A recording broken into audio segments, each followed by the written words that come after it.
Hello दोस्तों, एक बार फिर स्वागत है आपका एम विद पंकज में। और आज हम डिस्कस करने वाले हैं पवार वंश के बचे हुए जो जितने भी शासक हैं उनके बारे में हम आज चर्चा करने वाले हैं। जानेंगे हम सभी राजाओं के बारे में। तो इससे पहले वाले लेक्चरों में हमने देखा दो लेक्चर, इससे पहले उत्तराखंड का इतिहास और गढ़वाल के इतिहास के दो लेक्चर हो चुके हैं। आप प्ले लिस्ट में जाकर उन वीडियोज़ को देख सकते हैं। इससे पहले हमने देखा चाहे जगतपाल हो, लखनपाल हो, सोमपाल हो या कनकपाल हो पहले लेक्चर में, और इसी के बाद दूसरे लेक्चर में हमने देखा था गढ़वाल के अशोक या अजयपाल, जिसको वास्तविक संस्थापक भी कहा जाता है गढ़वाल का। उसके बारे में हमने लास्ट वीडियो में हमने डिस्कस किया था।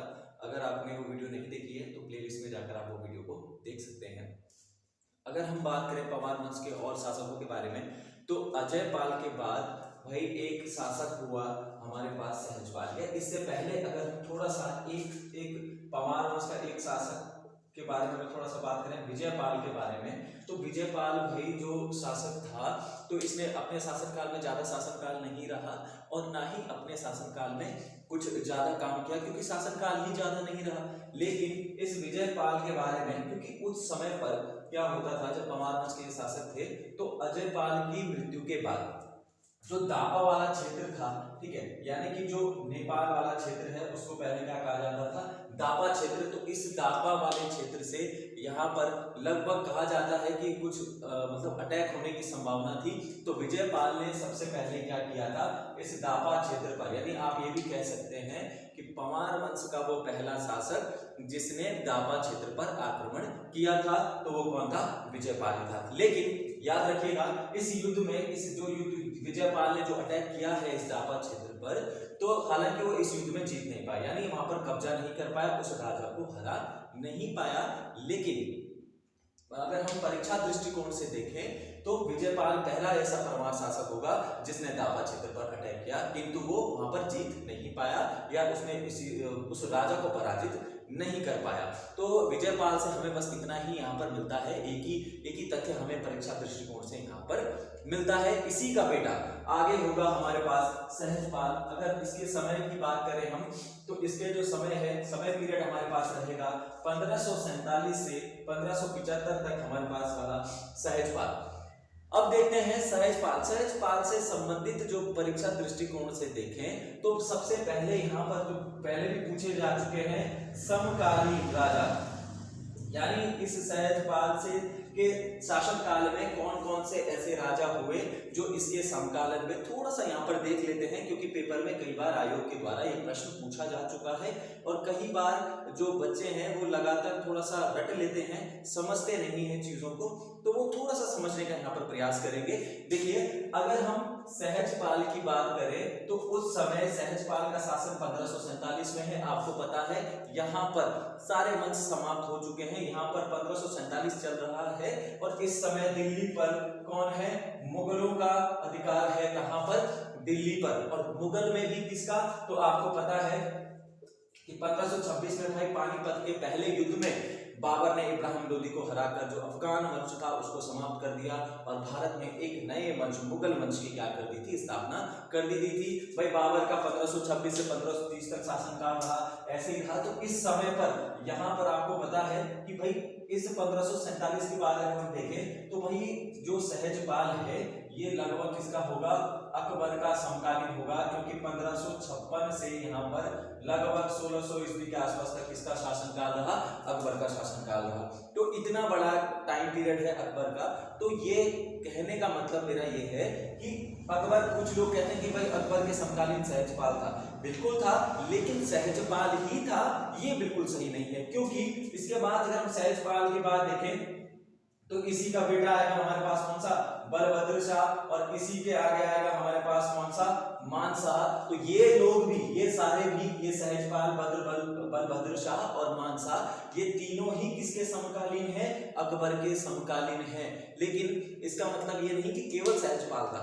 हाँ, सहजपाल के शुरुआती दौर में अकबर क्या बना था, उसके बाद राजा बना था कहां पर, मुगल में। तो अकबर के समकालीन अगर देखें तो सहजपाल, बलभद्र शाह और मान शाह। ऐसे ही अगर हम चंद वंश में देखें तो सबसे पहले हमारे पास आएगा भीष्मचंद्र। सबसे पहले आएगा हमारे पास भीष्म, जिसका शासनकाल लगभग हमारे पास रहा 1555 से 60 तक। इसी के बाद हमारे पास इसी का बेटा आएगा बालो कल्याण चंद, जो आएगा हमारे पास 60 से 68 के बीच। इसी का बेटा अगली बार आएगा हमारे पास रुद्रचंद, जो आएगा 68 से भाई 97 तक हमारे पास लगभग कौन रहेगा, रुद्रचंद रहेगा।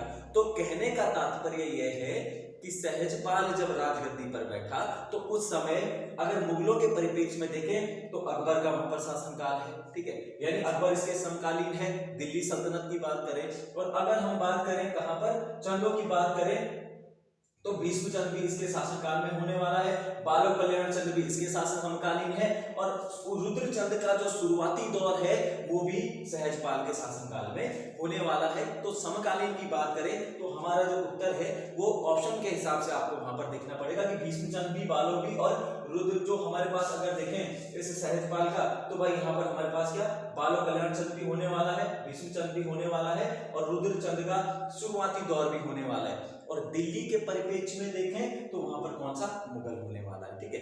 चलिए बात करते हैं हम नेक्स्ट, अगर हम बात करें यहाँ पर तो सहजपाल के समकालीन भाई हमने देखा कि मुगल भी थे और रुद्रचंद भी यहाँ पर समकालीन थे। इसी के शासनकाल की एक प्रमुख घटना है कि भाई कहा जाता है कि अकबर के द्वारा सबसे पहले यहाँ पर कहा जाता है, कुछ किताबों में वर्णन है कि अकबर के द्वारा जो शिवालिक श्रेणियां थी तो शिवालिक श्रेणी में यहाँ पर लूटपाट करने का भी वर्णन हमें मिलता है।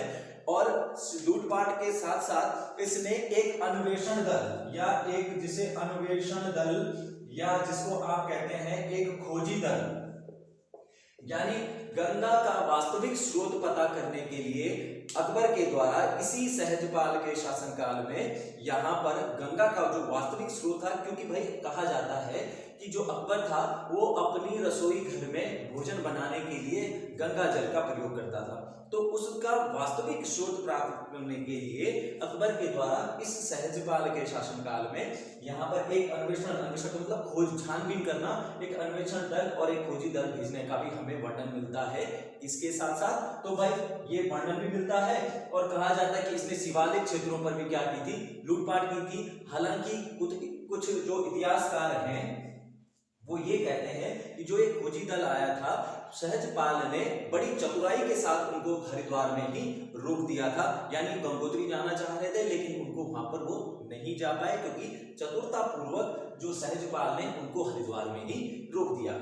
इसी के बाद अगर हम बात करें कि भाई सहजपाल को, ठीक है, तो मानवोदय काव्य में, मानवोदय जो काव्य है, मानवोदय काव्य में इस सहजपाल को विद्वानों का आश्रयदाता कहा गया। बहुत ज्यादा इंपॉर्टेंट है, ध्यान रखिएगा। तो भाई परमार वंश में एक शासक जिसको विद्वानों का आश्रयदाता कहा जाता है, तो मानवोदय काव्य में इसका उल्लेख सहजपाल के बारे में कहा गया है कि उसे विद्वानों का आश्रयदाता, यानी विद्वानों को काफी प्रेम करता था, काफी उनको मानता था और उनको अपने यहाँ पर जो विद्वान है उसको उसने आश्रय प्रदान किया। इसी के साथ साथ यहाँ पर थोड़ा सा सोचने का विषय ये है कि भाई इतना जो अकबर है वो इतना महान शासक है कि भाई उसने ज्यादातर सारी सल्तनतों को जीता, ठीक है, एक इतना प्रभावशाली शासक हुआ दिल्ली सल्तनत पर।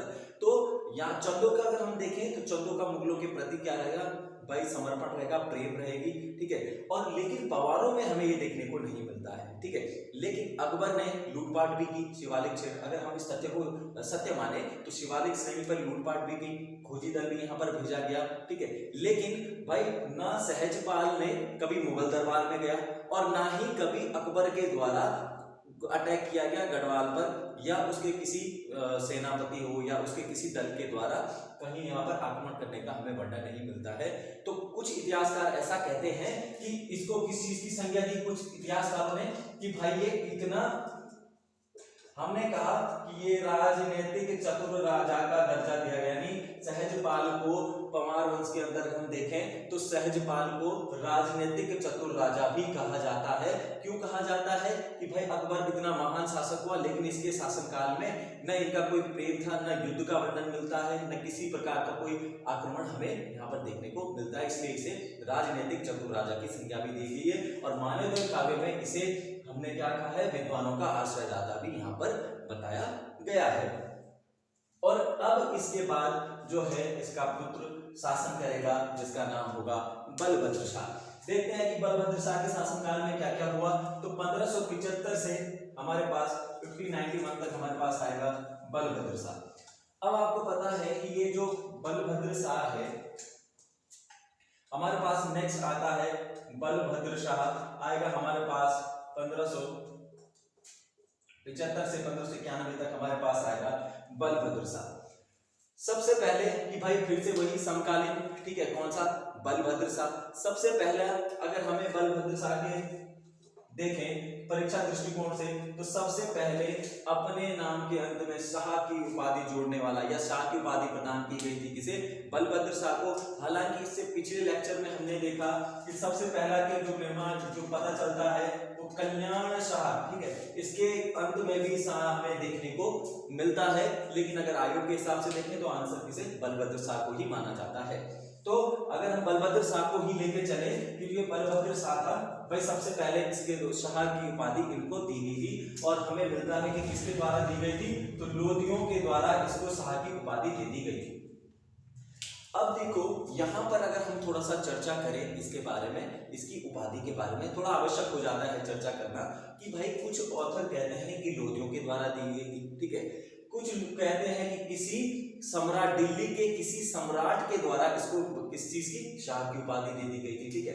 अब जो ये लोधी की बात अगर हम करें तो भाई हमने लास्ट लेक्चर में समझा था कि कुछ लोग भाई जो परमार वंश की स्थापना का समय है वो मानते हैं 888 ईस्वी, कुछ लोग मानते हैं 688। अगर देखा जाए कि जो लोग कहते हैं या जो इतिहासकार ऐसा कहते हैं कि बलभद्र शाह को लोधियों ने क्या दी थी, उपाधि दी थी, तो भाई बिल्कुल सही है। किस आधार पर, तो इस 688 ईस्वी के आधार पर। क्यों, क्योंकि इसी को अगर हम 200 साल पहले ले जाएं तो यहाँ पर 1500 का चल रहा है, 200 साल पहले ले जाएंगे 1300, और 1300 में उस समय यहाँ पर किसका शासनकाल चल रहा है, दिल्ली सल्तनत पर लोधियों का शासन, लगभग लोधियों अफगान सेना का वहां पर राज चल रहा है, तो शायद वहां पर दिया होगा। लेकिन अगर 880 के हिसाब से चले तो उस समय भाई देखिए हमारे पास जो ये लोधी है, ठीक है, तो हमारे यहाँ पर लोधी का नहीं मिलता है, लगभग वहां पर अफगान को वहां पर खत्म कर दिया गया था।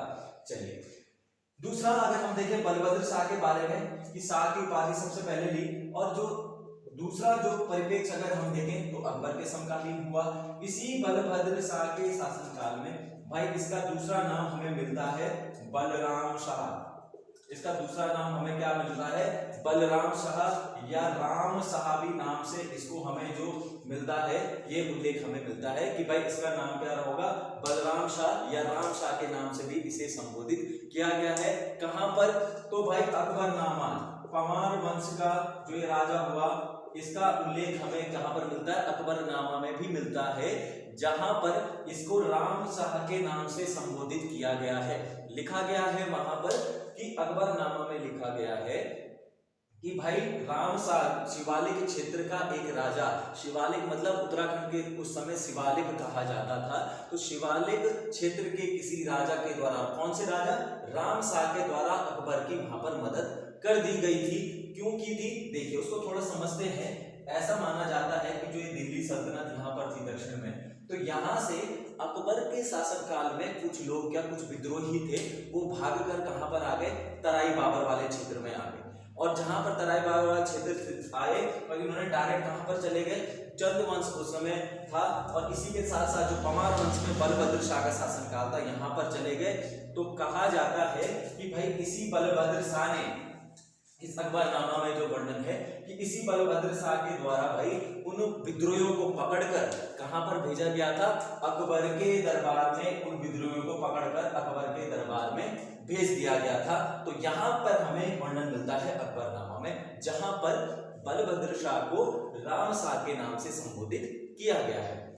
अब सबसे पहले यहाँ से परीक्षा दृष्टिकोण से एक पॉइंट यहाँ पर बनता है कि सबसे पहले राजदूत भेजने की जो प्रक्रिया है, तो जब भाई भेजा तो पहला बलभद्र शाह पहला ऐसा शासक है परमार में जहां से दिल्ली दरबार में या मुगल दरबार में राजपूत भेजने की, जो राजदूत होते हैं उन राजदूतों को भेजने की प्रथा का यहाँ पर प्रारंभ हुआ, इसके बलभद्र शाह के शासनकाल से। ये चीज आप ध्यान रखिएगा। इसी के साथ साथ अगर हम भाई बलभद्र शाह के बारे में और बात करें तो भाई इसकी जो तुलना है, ठीक है, जो मानव काव्य है उसमें इसकी तुलना भीमसेन, ठीक है, इसको क्या कहा गया है, भीमसेन भी कहा गया है, ठीक है, भीम, यानी कहा गया कि भाई शायद हम ऐसा कह सकते हैं कि भाई इसको गढ़वाल का भीम भी कहा जाता हो, ठीक है, कि भाई इसका शरीर बहुत बड़ा था, बहुत ताकतवर था, इसलिए इसे भीमसेन की तुलना भी, इसकी तुलना भीमसेन से भी की गई है। कहा ऐसा जाता है, इसके पीछे एक छोटी सी किंवदंती है, कहा ऐसा जाता है कि भाई क्योंकि जो बलभद्र शाह और ये सहजपाल थे, ये किसके महल में रहते थे? अजयपाल के महल में रहते थे। अब जब अजयपाल का जो महल था लगभग उस समय क्या हो चुका था, काफी पुराना हो चुका था, टूटने की स्थिति में था, तो कहा जाता है कि भाई वहां पर उसके मरम्मत का कार्य चल रहा था और भाई एक दरवाजा था, काफी बड़ा दरवाजा था, तो उसको कम से कम 15-20 लोग जो है उसको नहीं उठा पाए, तो बलभद्र शाह ने उसको अकेले ही उस जो दरवाजा था उसे उठाकर दूसरी जगह पर उसको रख दिया। तब से इसको भीमसेन की संज्ञा भी दी गई और जो इतिहासकार हैं उन्होंने इसकी तुलना किससे की है? भीमसेन से की है। अब इसके शासनकाल में, ये तो भाई इसने अपना शासनकाल में ये सारी की सारी चीजें की। अगर हम इसकी युद्धों की बात करें इसके शासनकाल में तो क्या हुआ तो थोड़ा सा देख लेते हैं। अब आपको पता है कि यहां पर बलभद्र शाह में, मैंने कहा था कि भाई इस बलभद्र शाह के शासनकाल में या सहजपाल के शासनकाल में जब रुद्रचंद था तो रुद्रचंद का जो क्या था, शुरुआती दौर था। रुद्रचंद जो है अटैक नहीं करेगा, लेकिन रुद्रचंद ने अटैक किसके ऊपर करना स्टार्ट किया? पहला बलभद्र शाह पर क्या हुआ? यहाँ पर अटैक हुआ, ठीक है, किसने? रुद्रचंद के द्वारा बलभद्र शाह 1581 ईस्वी में ग्वालदम का, ग्वालदम है चमोली में, ठीक है, एक जगह है, तो 1581 ईस्वी में वहां पर युद्ध होता है, ग्वालदम का युद्ध होता है, किसके बीच? भाई रुद्रचंद के द्वारा यहाँ पर अटैक कर दिया गया और किस पर अटैक किया गया? बलभद्र शाह के। एक चीज थोड़ा सा ध्यान रखना कि बलभद्र शाह जो है यहाँ पर कत्यूरी घाटी से होता हुआ, अगर हम मैप में देखेंगे तो भाई चंद वंश पहले बागेश्वर के होते कत्यूरी घाटी होते हुए कहां पर आएगा? भाई श्रीनगर की ओर आएगा, और जब श्रीनगर की ओर आएगा तो भाई पहले कत्यूरी घाटी को पार करना होगा, बागेश्वर की जो कत्यूरी घाटी है, तो वहां पर अंतिम जो कत्यूरी राजा था वो था सुकाल देव। क्या नाम था? सुकाल देव जो है अंतिम कत्यूरी राजा था, जिसके साथ बलभद्र शाह की संधि थी। संधि से मतलब कि भाई एक दूसरे पर अटैक नहीं करेंगे, जब भी कोई युद्ध होगा दोनों मिलकर उसका सामना करेंगे, ये संधि थी बलभद्र शाह और अंतिम जो कत्यूरी राजा था सुकाल देव के बीच। तो जैसे ही रुद्रचंद ने अटैक किया किसके ऊपर? भाई बलभद्र शाह के इस सुकाल देव से उत्तर, तो कहा जाता है इनकी संयुक्त सेना, किसकी? बलभद्र शाह और सुकाल देव की संयुक्त सेना, भाई युद्ध हुआ रुद्रचंद के साथ। और यहाँ पर रुद्रचंद का एक सबसे प्रसिद्ध सेनापति कौन सा? पुरुषोत्तम पंत। रुद्रचंद का एक सर्वाधिक प्रिय सेनापति पुरुषोत्तम पंत जो है इस युद्ध में नेतृत्व कर रहा था रुद्रचंद की ओर से। यहाँ पर संयुक्त सेना बलभद्र शाह और सुकाल देव की जो है पूरी जो सेना थी उस संयुक्त सेना का युद्ध हुआ ग्वालदम में 1581 ईस्वी में, और कहा जाता है कि संयुक्त सेना यहाँ पर जीत गई। इसको जीतने के बाद बलभद्र शाह ने यहाँ पर बहादुर की उपाधि, स्वयं को बहादुर की उपाधि दी थी इस युद्ध के बाद। तो ये भी ध्यान रखना कि भाई एक तो शाह की उपाधि भी दी गई, साथ साथ इसने खुद को बहादुर की उपाधि भी दी।